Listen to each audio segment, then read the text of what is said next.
आवाज आ रही किससे आवाज आ रही है बताओ। ये बात अच्छी नहीं आपकी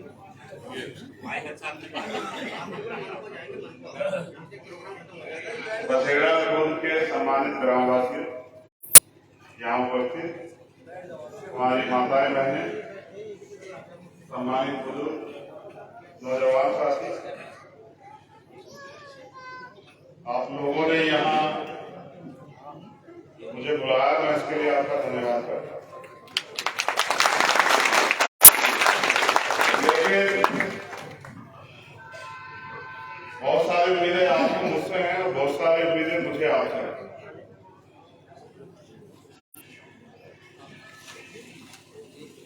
आज यहाँ के जिलाध्यक्ष और पार्टी के तमाम लोगों ने 3-4 प्रोग्राम इस क्षेत्र में लगाए।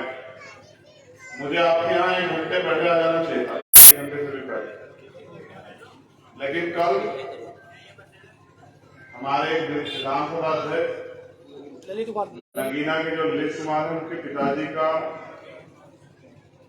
देहांत हो गया, वो हमारे बीच में नहीं रहे। अब सुबह मेरे सामने ये सबसे बड़ा सवाल था कि पहले मैं आपसे मिलने जाऊं या उनके घर जाऊं। मुझे ऐसा लगा कि मैं आपसे तो माफी मांग लूंगा देर से आने के लिए, लेकिन अगर उनके घर नहीं जाऊंगा तो ये अच्छा नहीं। पहले मैं उनके घर गया अपने भाई का दुख बांटने के लिए, क्योंकि वो मेरे परिवार का था। उसको ये विश्वास दिलाने के लिए कि हम उसके साथ, फिर वहां से मैं आप लोग के बीच आया, इसलिए आपका इंतजार करना पड़ा। मुझे आपसे बहुत कम समय में थोड़ी सी बातें कहनी। मुझे उम्मीद है कि आपको मेरी बात समझ आ जाए कि मैं क्या कहना चाहता हूं। आज जो हालात हैं वो हालात बड़े आसानी से नहीं हुए। इन हालातों के लिए कि ऐसे हालात भारत में बने, 2 तरह के हालात पर मैं जब हालात की बात कर रहा हूं तो 2 तरह के हालात। एक जो आप देख रहे हैं कि चारों तरफ किस तरह की नफरत, किस तरह का झूठ, किस तरह की समस्याएं बड़े पैमाने पर। दूसरी तरफ कि आज अपने संविधान की वजह से इस देश के किसान, कमेरे, नौजवान, महिला, मजदूर, तमाम लोगों से कुछ अधिकार इस देश का नागरिक होने के नाते। तो जब मैं बात हालात की कर रहा हूं तो पहले बात मैं अधिकारों की कर रहा हूं कि भारत में जो भी वंचित वर्गों को मिला वो रोने, चिल्लाने, मांगने से नहीं मिला। इसके लिए कुर्बानियां देनी पड़ी, इसके लिए आंदोलन करने पड़े, संघर्ष करने पड़े। और अगर इतिहास को आप पढ़ोगे, समय समय में भारत की धरती पे ऐसे संत पुरुष, महापुरुष जन्मे जिन्होंने परिवर्तन के लिए काम किया। भगवान तथागत गौतम बुद्ध, संत शिरोमणि सतगुरु रविदास जी महाराज, भगवान वाल्मीकि महाराज, गुरु नानक देव, संत कबीर, गुरु गोविंद सिंह जी, ऐसे महापुरुष, ऐसे गुरु संत पैदा हुए जिन्होंने समाज को आगे बढ़ने का रास्ता दिखाया, जिन्होंने समाज के हकों की लड़ाई लड़ी, समाज की रक्षा की, देश की रक्षा की। फिर एक बड़ी दृष्टि पे जो महापुरुषों के जिन्होंने अपना पूरा जीवन हम लोगों को अधिकार इस आजाद भारत में मिल जाए, इसके लिए प्रयास किया। राष्ट्रपिता ज्योतिबा फूले, छत्रपति साहू जी महाराज, डॉक्टर बाबा साहब अम्बेडकर, सर छोटू राम, चौधरी चरण सिंह, बाबू जगदेव प्रसाद कुशवाहा, जननायक कपूरी ठाकुर, मान्यवर दीना वाल्मीकि, डॉक्टर ए.पी. अब्दुल कलाम साहब, इतने महापुरुष पैदा हुए और उन्होंने अपने बारे में सोचना बंद करके आम लोगों के बारे में सोचा, तब जाके हमारी जिंदगी में बदलाव हो। लेकिन मैं आपसे जो कहना चाहता हूं वो ये कि अभी मैं मध्य प्रदेश गया, वहां एक कार्यकर्ता के आंदोलन से वापस जाते हुए जान चली गई, और जब मैं उनके घर गया तो मैंने देखा कि उनका घर आज भी कच्चा। देश को आजाद हुए 75 साल हो गए। जब मैं देश में घूमता तो देखता हूं आज भी लाखों लोग साफ पानी नहीं पी पा रहे। मैं जब देश के विभिन्न कोनों में जाता हूं आंदोलन के लिए, संघर्ष के लिए, संगठन के लिए, अपनी बात रखने के लिए, तो अच्छे कपड़े नहीं है लोगों के पास, खाने को अन्न नहीं, ढकने को तन नहीं, तन ढकने को कपड़े नहीं, इस तरह के हालात हैं। ये सब चीजें जब देश आजाद हो गया तो क्यों सब लोगों तक नहीं पहुंच पा रही? क्योंकि जो भी सत्ता में आया वो ऐसा आदमी आया कि उसने लोगों की जिंदगी बदलने से ज्यादा अपनी जिंदगी बदलने और अपनी पार्टी को खड़ा करने में विश्वास रखा। समय समय पे फिर भी कुछ ऐसे महापुरुष जन्मे, जैसे मेरे रैपर मेरे गुरु महाराज साहब ने काशीराम,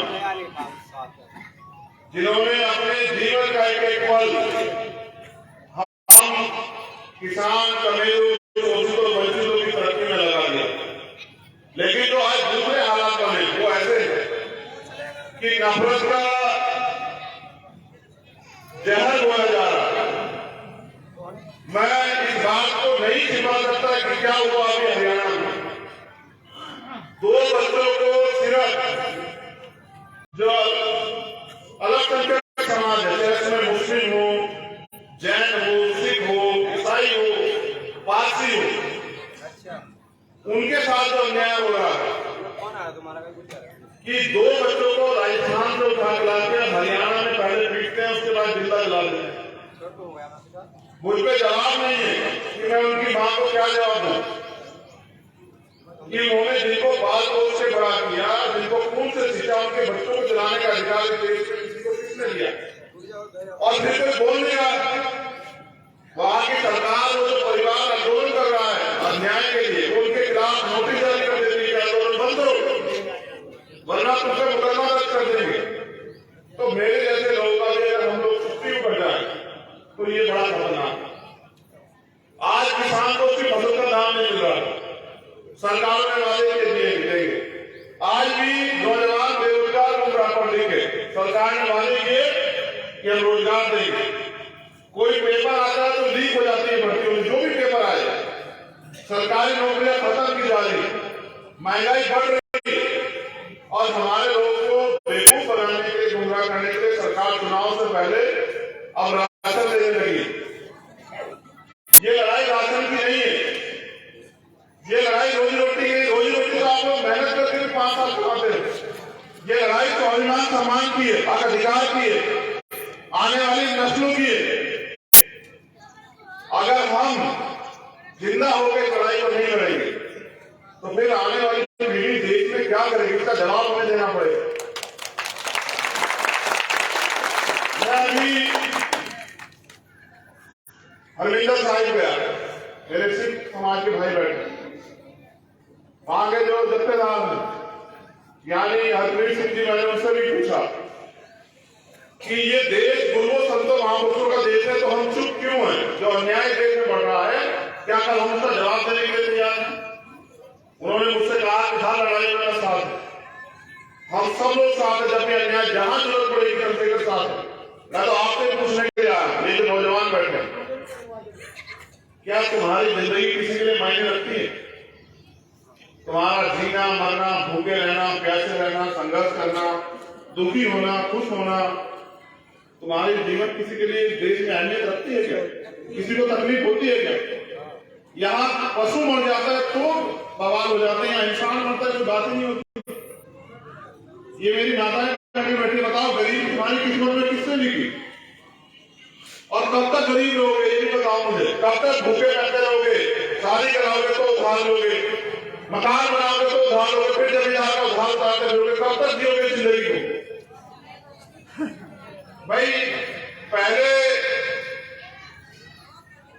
राज व्यवस्था युद्ध होते थे। एक तरफ एक राज्य की सेना, दूसरी तरफ दूसरे राज्य की सेना, तलवार भाले चलते थे, हाथी घोड़ों ऊंट पे बैठ के युद्ध होते, बंदूकें तोप चलती थी, राज बदलते थे।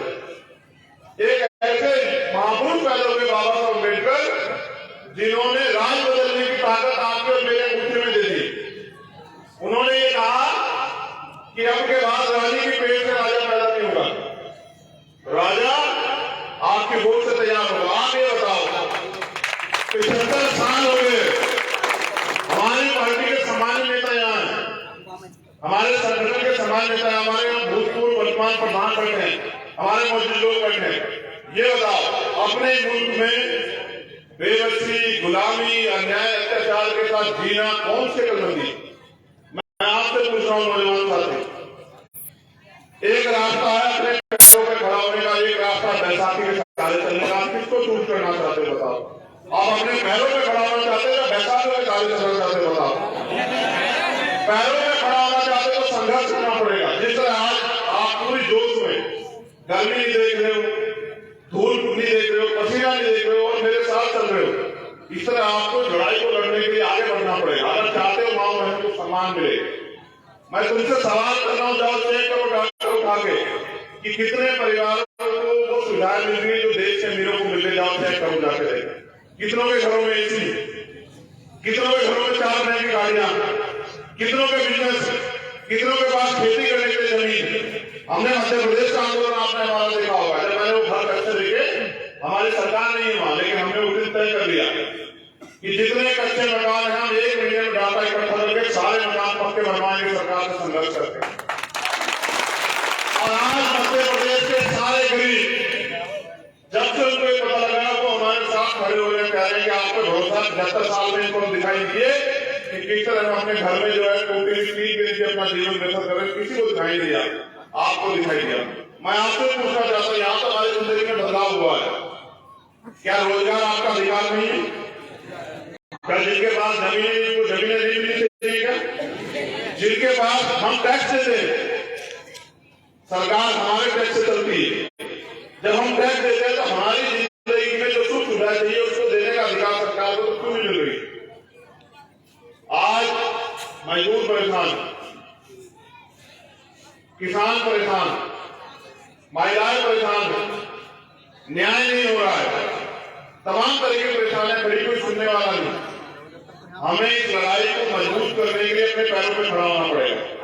मैं तो तुम्हारा जोहर भी देखना चाहता था, मैंने इनसे कहा कि ये लाठी लेके घूम रहे हैं, क्या इनसे लाठी चलानी आती है? अगर इनसे लाठी चलानी आती है तो बहुत अच्छी बात है, तो फिर और लोगों को भी सिखा दो, हो सकता है कभी लाठी की जरूरत पड़ जाए। ये लड़ाई बहुत निर्णायक होना चाहिए। गुरु गोविंद सिंह जी कह के गए कि राज के कई रास्ते होते हैं, लेकिन मैं आपको हर तरह से तैयार करना चाहता हूं, क्योंकि अब हम इस देश में मरेंगे नहीं, अब इस देश में हम गुलामी बेइज्जती के साथ नहीं जिएंगे, अब हम यहाँ स्वाभिमान, सम्मान और हक अधिकारों के साथ जिएंगे। आपके पास चयन करने का मौका आने वाला है। मैं अकेला लड़ाई को बिना आपके सहयोग के नहीं लड़ सकता, आपको खड़ा होना पड़ेगा। और देखो जब कोई बात हमारी बहनों की तरफ को देखो, वो कामयाब होना चाहती है, क्या उनके लिए रोजगार के लिए सरकार पे कोई प्लान है? वो पढ़ना चाहती है, क्या उनको पढ़ाने के लिए सरकार पे कोई प्लान है? वो घर में रोजगार करना चाहती है सम्मान से जीने के लिए, क्या सरकार के पास कोई प्लान है उनको रोजगार देने की? जब हम ये सब चीजें अपनी ताकत बना के खुद दे सकते हैं तो किसके भरोसे बताओ? क्या हम अपनी ताकत बना के ये नहीं दे सकते बताओ? तो फिर हम किसका इंतजार कर रहे हैं? अगर अन्याय खत्म करना चाहते हो तो फिर लड़ो। वो जो वहां मेरी बहनें खड़ी हैं, क्यों खड़ी हो धूप में? क्यों खड़ी हो धूप में बताओ?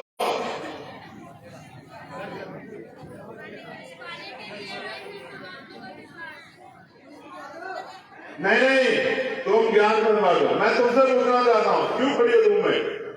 मुझे देखने के लिए? मुझे तो देख लो, मैं इस बार नंबर तुम्हारा है कि मैं तुम्हें देखना चाहता हूं कि मेरी बहनें मेरा कितना साथ देंगी।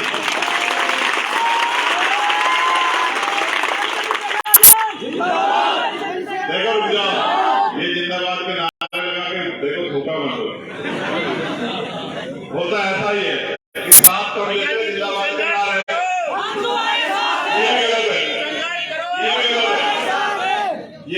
परसों में बाराबंकी में नारा लग रहा था, मैंने कहा भाई ये नारा भी गलत है, आप मुझसे चाहते मैं ही संघर्ष करूंगा, आप ये क्यों कहते भैया आराम करो हम संघर्ष करेंगे, ये नारा क्यों नहीं लगाते भाई?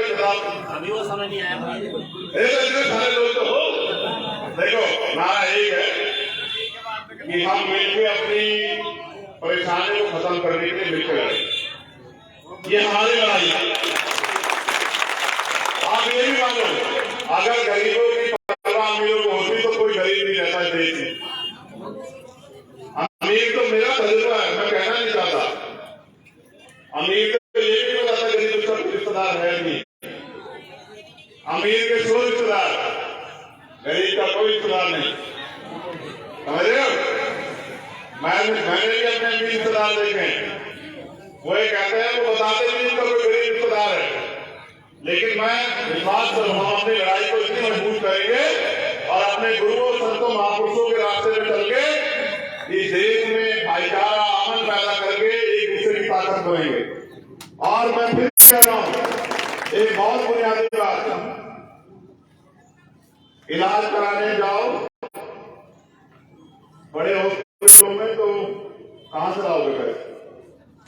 सरकारी में सुविधा नहीं, स्कूल पढ़ाने जाओगे तो प्राइवेट स्कूल की फीस जमा करने के लिए पैसे नहीं है, सरकारी में पढ़ाई नहीं हो रही है, कहां जाओगे?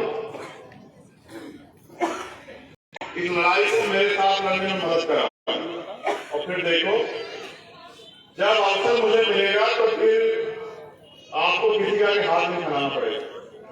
आपके घर में भी मेरे जैसे बेटे हैं नहीं, ये बताओ, आप उन पर भरोसा करते भी करते हो, मैं भी तो आपका ही हूं, क्या मुझे अधिकार नहीं लड़ाई को लड़ने का आपकी? अगर आप मुझे लड़ने का अवसर दोगे मेरी बहनों तो फिर याद रखना मैं बड़ा जिद्दी आदमी, इस बात की जीत कर लेता हूं, उसको करके खानता हूं। इसलिए आपसे कह रहा हूं कि मेरे जाने के बाद बहुत लोग आएंगे मेरे खिलाफ बोलने के लिए, कहेंगे छोड़ो तो उसका साथ मत दो, हम पैसे देंगे तुम हमारा साथ दो, लेकिन याद रखना वो पैसे तुम्हें खरीदने के दे रहे हैं, वो तुम्हें कुछ पैसे देकर तुम्हें खरीदना चाहते हैं, क्या तुम बिकाऊ बनना चाहते हो? अगर बिक जाओगे तो तुम कहां से अपने हक अधिकार मांगोगे? बताओ, वो तुम्हें आगे मेरे खिलाफ और कुछ करेंगे। बताओ क्या अगर देश में कहीं अन्याय होता तो आदमी सबसे पहले खड़ी होती होती? बताओ, भोपाल मध्य प्रदेश के लोग समझ के मेरे घर के लोग देश से समझ रहे हैं, वरना भोपाल के लोग इन्होंने देखा होगा, मध्य प्रदेश के लोगों ने कहा मुझसे कि आ जाओ हम आपके साथ हैं, और मध्य प्रदेश में उस रैली के बाद विपक्षियों को नींद नहीं आई। वहां 2023 में चुनाव में आपसे वादा करता हूं कि वहां के लोगों की जिंदगी बदलने का फैसला हमने कर लिया, लेकिन यहाँ का फैसला आपको अपने आप करना पड़ेगा। और मैं ज्यादा समय नहीं दे सकता हूँ, हमारे लीडर्स रहेंगे, हमारे नेता रहेंगे, हमारे भाई रहेंगे, आप लोगों को मिलकर लड़ाई करनी है। यहाँ मैं पैसे दे सकता हूँ, फिर कह रहा हूँ यहाँ हमारे समाज लोग बैठे मंच पे, ना तो मेरे पास देने को पैसे, ना ही मैं और कोई सुख सुविधा उस तरह की आपको नहीं दे सकता कि भाई आपको कुछ बहुत सुख सुविधा दे दूं, लेकिन मैं आपसे वादा कर सकता हूं कि अगर आपने मेरा साथ दिया तो मैं आपका हाथ कुछ करके फैलने नहीं दूंगा, ये मैं ये वचन देता हूं।